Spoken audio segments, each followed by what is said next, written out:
Hey guys, तो कभी कभी मुझे लगता है जॉब छोड़ के यही चालू कर देना चाहिए, क्योंकि मुझे मेहंदी लगाना बहुत पसंद है।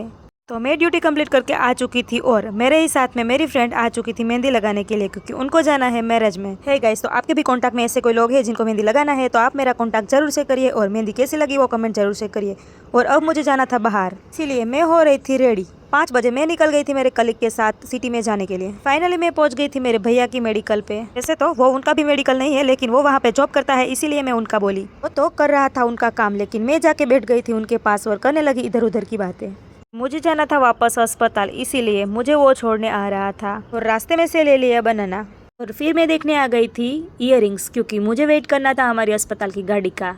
लेकिन देखते देखते मुझे 2 पेयर पसंद आ गए थे, और यहाँ और भी चीज़ें मिल रही है गांधी बाग पे, तो आप लेने आ सकते हैं। फिर अस्पताल पहुँचते ही मैं सीधी चली आई कैंटीन मेरी फ्रेंड के साथ, क्योंकि बहुत ज़ोर से भूख लगी थी। फिर मैंने निकाल लिया थोड़ा मेरे लिए भी टाइम और कर लिया आईब्रो सेट। तो अब मिलेंगे नेक्स्ट व्लॉग में, तब तक के लिए बाय बाय।